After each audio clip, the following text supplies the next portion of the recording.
Good afternoon, ladies and gentlemen, and thank you very much for coming on such short notice. My name is James Ravella. I'm the Commissioner of the Emergency Services and Public Protection for the state of Connecticut. After I explain some of the things we've done, we'll take some questions, and then I'll introduce you to Commissioner Katie Dykes from the Department of Energy and Environmental Protection, along with Paul Mounds, COO for the Governor. So, ladies and gentlemen, first and foremost, our hearts and prayers have to go out to those folks that lost loved ones, and for the recovery of those that are still injured out there. And I'm going to ask a few favors of you as we move forward, and I'll explain those a little later. So, as promised, today we'll release the names, the age, and the towns of residence for those injured and deceased. I am going to break them down, and I'll explain why, by injured, deceased, and presumed deceased. The OCME, Medical Examiner for the state of Connecticut, is responsible for the cause and manner of death, to certify the cause and manner of death. They are also the primary for identification. As of this date, they've made great progress, but there are two that are not positively identified. But we will mention their names today. And all but one family has been notified about the injuries or the death, all but one family. As we go through the names, I'd like to ask the media to, I'm sure you're going to go out and contact these folks and their families. Show them the utmost respect and dignity. And please respect their wishes and privacy if they choose not to speak with you. It's the least we can do for them. So, ladies and gentlemen, we're going to walk through the names from the manifest. The crew: Ernest McCauley. He's the pilot. He's age 75, of Long Beach, California. And this is one of my asks of the media. As you explain some of the names, Mr. McCauley's physicians or dentists have been elusive to us, along with his residents. So a call would be to those dentists and physicians that might have treated Mr. McCauley over the years. That would assist us greatly. The co-pilot, Michael Foster. Let me just go back just a little bit. Mr. McCauley is 75 years old. Michael Foster, the co-pilot, is 71, of Jacksonville, Florida. Mitchell Melton, the flight engineer, 34 years of age, of Belhart, Texas. And now I'll move through the passengers.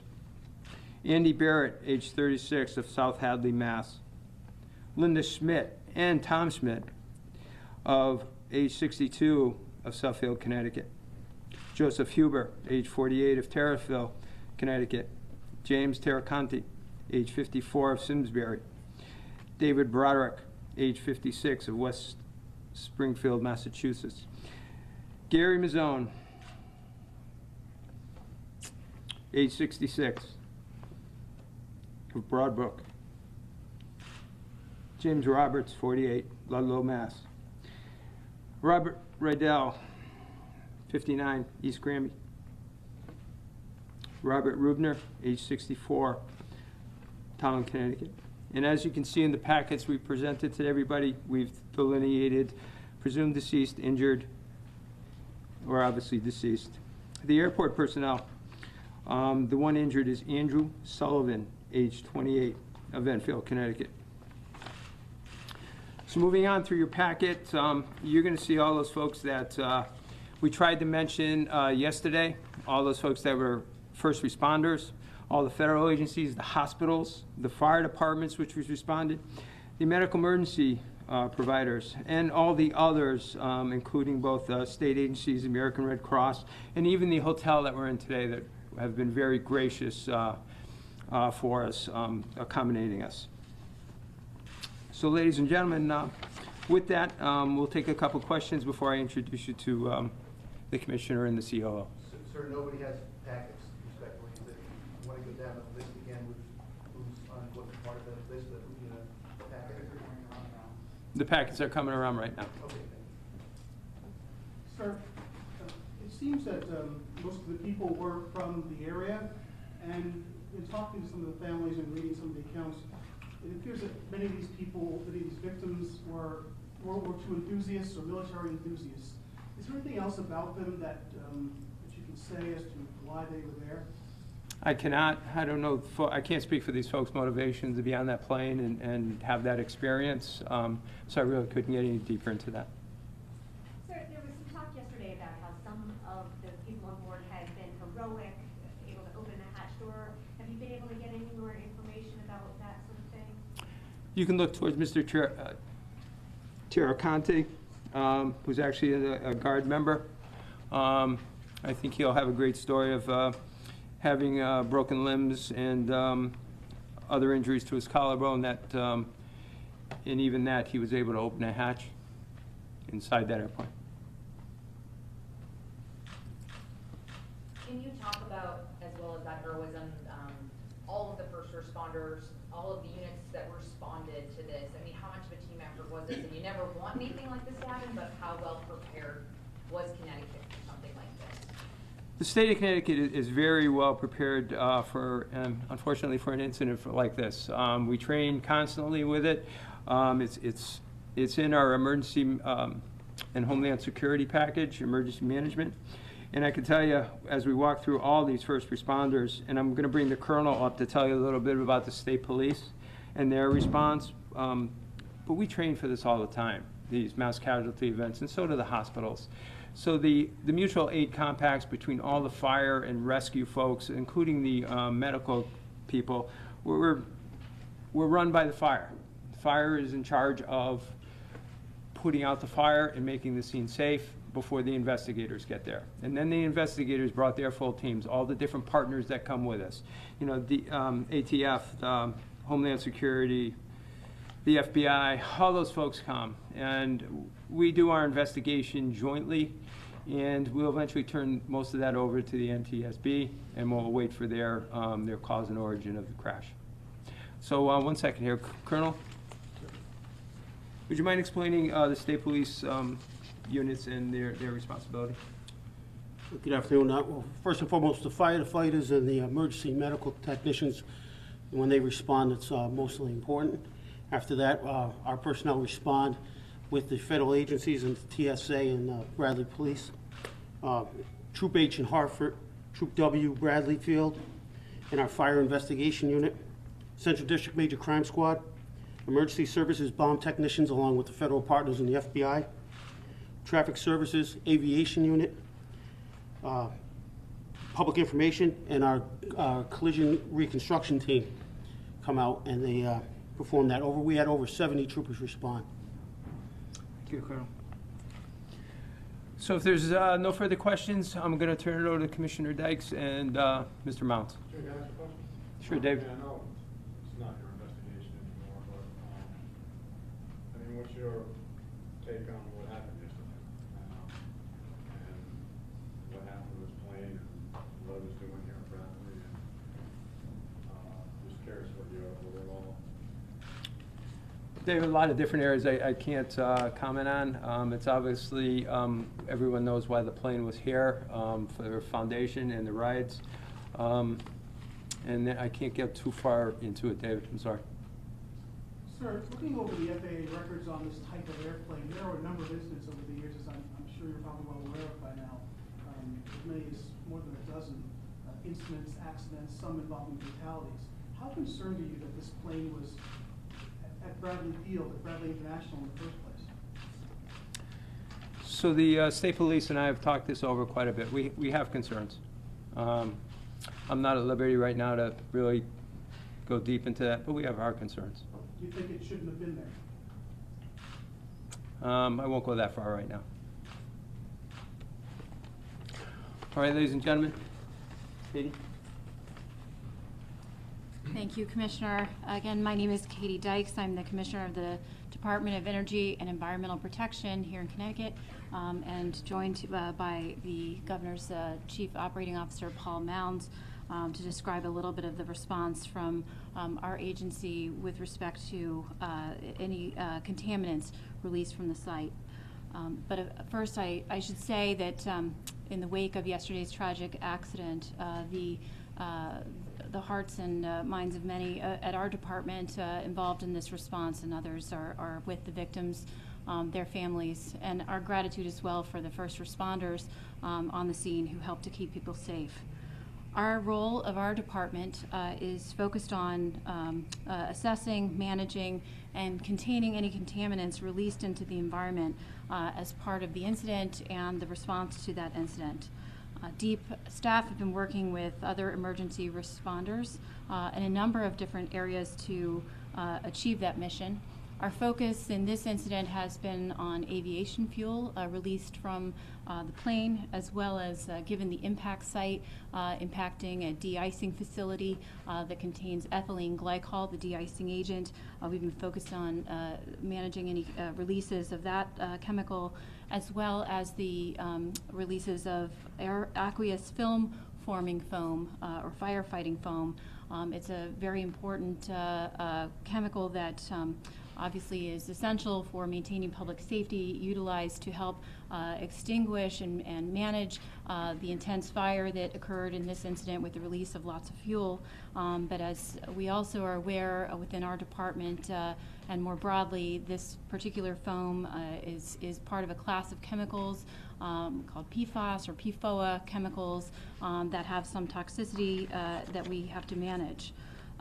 This aqueous film-forming foam, or AFFF, as I'll refer to it, it's required by the FAA to maintain this type of foam at a site like Bradley Airport, precisely to respond to these types of incidents. So again, with respect to the activities that DEEP's emergency spill response team has been undertaking as part of our incident management, we've been utilizing vacuum trucks and booms to help contain any chemicals released into the environment. Through that, to focus on removal of chemicals, as well as sampling, and more recently, some limited soil removal. I'll just walk through the three types of chemicals that have been the focus at this time. First, with respect to the ethylene glycol, the impact was, as I mentioned, to the de-icing facility, which contained large storage tanks with ethylene glycol, as well as tanker trucks. We've been doing an assessment of the damage to those the containment facilities, and also using our trucks to remove some of the material that's stored, the glycol that's stored on site. And based on the recovered volume of the glycol at this time, we believe that any release of the glycol into the environment is minimal at this time. With respect to the aviation fuel, and also to the firefighting foam, we've had vacuum trucks positioned at the impact site, removing thousands of gallons of material that were part of the extinguishment of the fire. The precise amount, and there's also some fuel that is still remaining in the tanks in the aircraft itself and the debris from the aircraft, and we are recovering and withdrawing that fuel. But we expect that much of the fuel that was in the airplane, which we do not know the precise quantity at this time, but we expect that much of it was also burned up in the fire. So I'll say that with respect to the AFFF, the firefighting foam, we understand that between 700 and 800 gallons of AFFF foam chemical were involved in the incident response. We have focused in recovering the firefighting foam from the impact site, again through the use of vacuuming. We have also very quickly, as we became involved in the response yesterday, our focus was on assessing where any material that may drain from the site would go. And so we are able to say that with the information that we have at this time, that we do not believe that there are any impacts of material draining into the sanitary sewer or the MDC system. Very quickly, as part of our response yesterday, we worked in close collaboration with the MDC, and we were able to work with them to position a boom to contain any foam should it impact the MDC system. Again, we have not seen any foam in the MDC system based on our assessment of the scene, we do not expect any impact on the MDC system, but we are keeping that boom there as a precautionary measure and doing sampling and just as a precaution. We do expect that there are some impacts as material is moving from the site through a storm drain into Rainbow Brook, which is a small tributary of the Farmington River. And so we have positioned booms along Rainbow Brook. We have been vacuuming any foam that we're finding along the brook. We have also been doing sampling all along the brook and along the Farmington in the area where Rainbow Brook comes into it. All told, we have now 11 sampling sites. We sampled yesterday. We've sampled today. We have sent samples off to the lab. And we expect we will not have results until some days to come. But we are, again, using those booms along Rainbow Brook to capture any foam that we're seeing there. I'll also say we are very grateful to have had robust communication with local officials in the town of Windsor and Windsor Locks, as well as through the local public health departments. It's a very high priority, of course, for our department in any tragic incident like this that may impact the environment and the broader community, to ensure that we're providing as much information as possible as we carry out our emergency response items. And so that has been a collaboration that we've undertaken with the Department of Public Health and with the assistance of the Governor's Office and the leadership of the Governor's Office. And so Paul Mounds is here with us as well to detail some of that coordination. We did have a call at 1 o'clock today that was widely attended by local elected officials and legislators, town officials, and the local Department of Public Health, as well as my counterpart at the Department of Public Health, Commissioner Renee Coleman-Mitchell, where we provided much of the same information, as well as detailed some of the response efforts to communicate to the public about this incident as it's been unfolding. So I don't know, Paul, if you want to provide any additional detail? Thank you, Commissioner. First of all, on behalf of the Governor and the state of Connecticut, we express our deep condolences for all those affected by this tragedy. My update will be provided on behalf of DPH Commissioner Renee Coleman-Mitchell, who was not able to be here, to further echo the coordination that Commissioner Dykes, Commissioner Ravella, and the Colonel spoke about. Due to the AAA foam that was used to put out the fire resulting from the plane crash yesterday, while nothing has been seen yet in our waterways, the public is advised not to come into contact with foam they may encounter on the Farmington River or any of the riverbanks. As well, do not take or consume fish from the river, which is a continuation of a current advisory that has been on the river. DPH personnel have been on the ground working with local government officials soon after the crash in Windsor and with health officials throughout the Farmington River area, coordinating the response and communication to the public. The Department of Public Health is also continuing their coordination with local public health department and the Department of Energy and Environmental Protection to see if any private wells in the areas are impacted with any detectable levels of PFAS chemicals contained in the foam. But as I stated before, nothing has been seen as of yet. And lastly, as Commissioner Dykes mentioned, to continue the coordination with local officials in our response, the Governor's Office, Department of Public Health, as well as the Department of Energy and Environmental Protection, held a conference call with local elected officials, health officials, and the MDC to provide continuous updates as it deals with the response, particularly on the environmental end. So with that, myself and Commissioner Dykes will be able to answer questions on that particular topic. Commissioner Dykes, were you aware that the sewer drains around the site of the crash were closed at the time of the incident?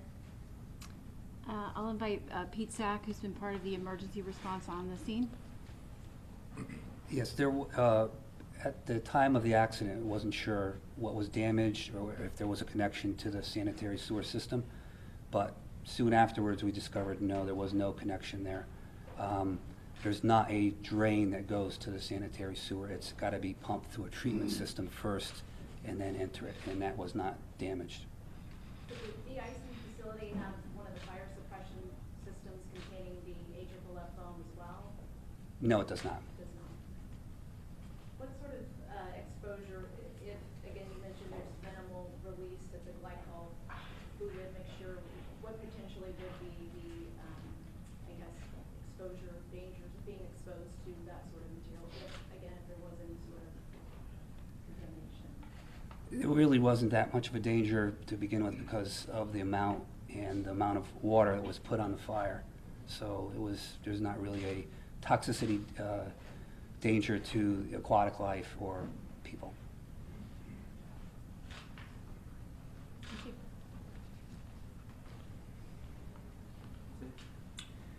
Okay, thank you everyone for coming. If you have any follow-up questions, the PIO from the Connecticut State Police will handle your inquiries.